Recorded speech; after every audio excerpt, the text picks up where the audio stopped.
Wambuzizza walinga tu eryanda ly'olukumi eryanda ly'olukumi bya kireva je betuteka tulaba twatandise kireva je yonna ku muyonka butaba wambuze ekivulunga sikimanyi ngenzo gugolingako wano nga kiri lugogonga nnya August wiki tugendeyo tumuwagire tonkobuulira omusajja oyo yeetaaga buyambi by the way n'akalango wamma kalaba wano ku Bukedde it is too much omayo obwavu oyinza kulowooza wanywedde enjaga naye ng'ate tobadde tonywedde ate era ebiseera ebisinga omanya abantu banno ng'oli mu buzibu bannange congratulations Ssangalyambogo bannange mutulagaawo kwegamba mutulage okusoma Ssebo Ssangalyambogo naye okusoma kwebweru kunyuma osoma omanyi ki ky'osomerera si bino ebyaffe n'osoma simanya physics n'osoma biki byonna ogenda okutuuka tebina ebikuyambira we are number one okalabye awo Bungereza omulabi nga batimbye bulungi ab'obusimu bonna abazungu n'abaganda n'abannayuganda bali kukwata omwana waffe graduation party yabadde ludda wa era Bungereza n'abagereka yono asibye asibye ekya brown abibya okirabye Ssebo nno mwegali kinyumidde nnyo n'abagenyi abalala ku mukolo agematikira yasomye bya business Ssangalyambogo ono alabika jjajja w'abaana waliwo enteekateeka z'okubanga agenda kujja akomewo akakalabya emirimu wano naye oba agenda sigala mu Bungereza ekyo wawano era agenda kudda akolerwa n'abagereka katuwe speech eyo. Thank Mr. Solomon and Grace Kawiye, who parented Sanga in Nairobi for 5 years while she attended the Pony School. Their home was her home, and she frequented it every weekend on half-terms and holidays. They were remarkable parents who reinforced Christian values and encouraged love, care, and hard work. I'm also equally grateful to the many aunts, as I said, Auntie Sarah Chinji, Barbara, Rana Kuluya, Auntie Maria, and many others for loving and caring for Sanga as their own. Katete kanyumye bulungi nnyo. Akana abagereko Ssangalyambogo. Omwana omwembejja gwe ngamba sigamba kati nadde gamba story yaffe abantu abalabanga abantu nga abataliiko wano baliwo abantu aboogera ennyo ne bagamba nti abo baavaako naye mutuufu kwebali okusinga mulabanga abakola ki abamulowooza nti baavaako era n'abantu nga temubategeera mitima gyabwe waliwo wano omuntu ayafa ne Ivan Ssemwanga ojjukira 2017 mu May omu bwe baafa ne tulowooza yeye mutuukirivu Ssemwanga ye mukolobero twagenda okulaba oliga lyafudde naye azze alina abaana 6 ng'ayagala n'omwana n'ayagala ne maama we Ivan Ssemwanga baana 3 abazzali tewali na mwana mulala period. Kakati mu mbeera ejogera ku Bajjo abantu balowooza nti balalu ne lumufirufiga ne bamuyitaaga bw'atyo naye nga tetunagenda wa Bajjo nawuliddeko nti ku mukolo gwa Ssangalyambogo kwaddeko omugenyi omukulu mukwano gwe bituufu era ekifaananyi kibaddeyo twali kibalaze mukwano gwe mukyala oba mwami katudde wa Bajjo twakaseerezaako nange oyinza kasobola kakati Bajjo onjijeeko tino otadde onkonye ku mutwe yabira katuteekeko omukazi gwe yawadde obuyambi ekawempe omukazi bannanga abasajja abakuba abakazi kale muli babi baffe nga bawunyera omusajja yakuba mukazi we ono gwogenda okulaba oyo buli kaseera lwadda amanyi abatamiivu ennyo badda 10 nga bukya simanyi lwaki badda ssaawa ate tebeerabira waabwe ate asooka kuba mukazi ne weewuunya kati omukazi oyo gyasula yeeyo nga bw'olaba ayiriitira bw'aba ayogera bannaye mulwadde musajja kumukuba ate n'amulekera omwana kati bwe yakaabye Bajjo wabula yamulabiridde bambi byonna ebyetaagisa ng'ogyeko okumuwonya at least yamuwadde eddagala lya myezi 3 buli lunaku $1.5 ly'eddagala ly'alina okugula bannanga abantu balina ennaku kawempaawo we yabadde omukyalo oyo naye maama baabo Bajjo yeebale nnyo yeebalira eddala obuyambi obwo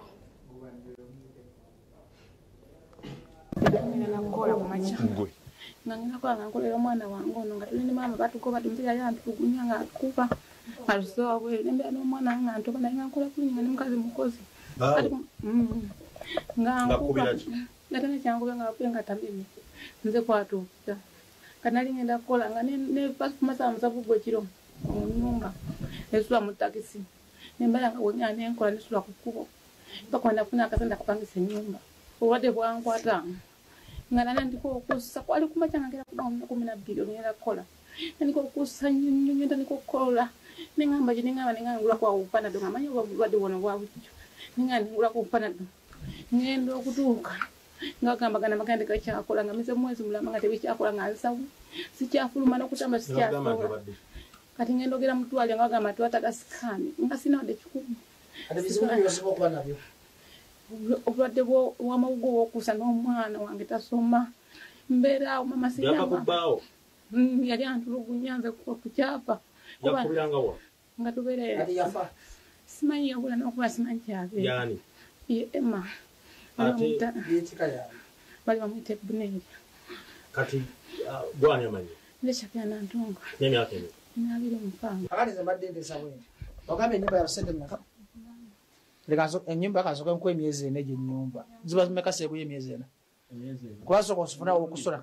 za nnyumba then eddagala ogambe erya mmeka kubanga tinze kyembadde njala yakakola sagala byakulimbalimba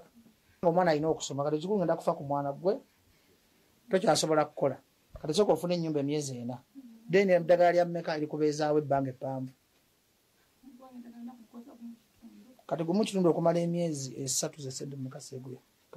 kati olina essimu genkutereka kankutereka kansoke nkutereka emitwalo emirala 4 n'ekkumi onomiza omwana essomero ombuli yakolaki kati olina essimu ogenda ssente nessa bulungi omufaliso gwa mmeka gwosulako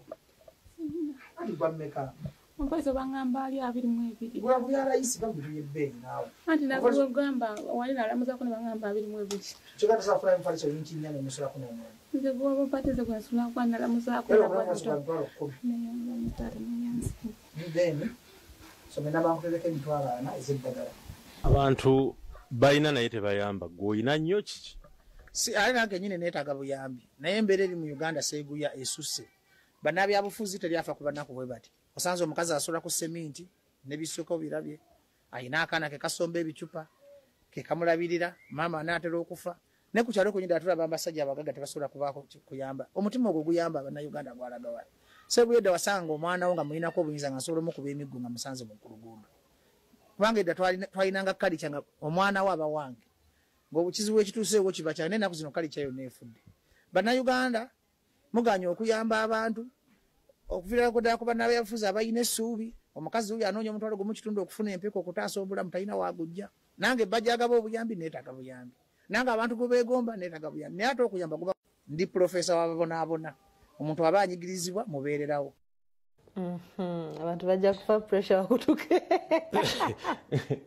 naye Sseguya kyendi mukwebuza lwaki buli muntu avaayo okuyamba omuntu ayambira mu mawulire oba oyagala kusimibwa abantu ng'abantu oba osimibwa Katonda kankunnyonnyole ngenda kubuuza obuuzo bubiri mu mutima mulungi gwe bulijjo bw'okola obuyambi obukolera mu lujjudde obukolera mu nkukutu nga bwe wayamba ani ate kati mbogere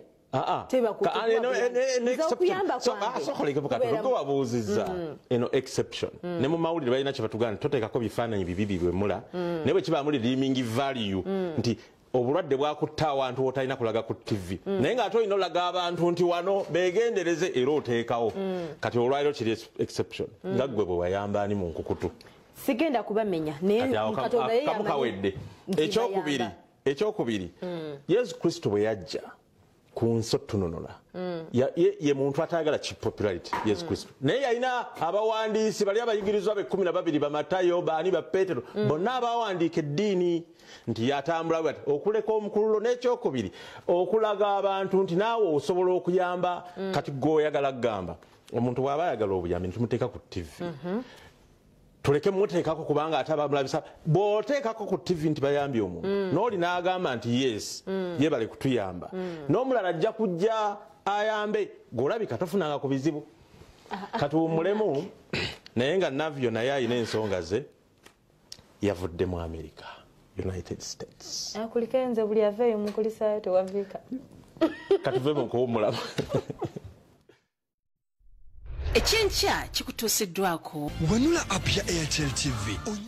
Bukedde olw'okunazza n'ebikulu bino tukulaze enkalo eziri mu kutaasa ettaka okwaziikwa muzaata. Supreme Mufti awadde ebiragiro ate era oyo yabadde mu ddiiro ery'okulitunda alagiddwa okuzzaayo ebyapa. Omuzadde alina omuzi wa P6 ne P7 bamuteddemu paasi PLE ategekeddwa abasomesa abakugu anayamba abanaatuule.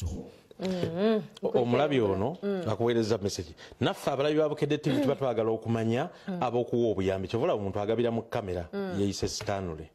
Tekina buziba mbalaga ayagala kakati nenza agabasijja noli omulala akugambye ati kireva je gogambye nti agaye nti by the agambye nti kireva je omusajja ategese ekintu kye ate tumulabisa naye mugambe kireva je yatulaza obuliri bwe si mutima mubi kati era nga tunafe tugenda genda yo tumuwagire ate fe obulango bw'ekivulu kyenganya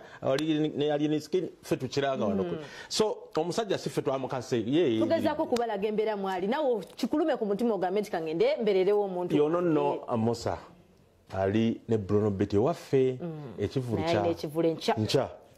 kajjansi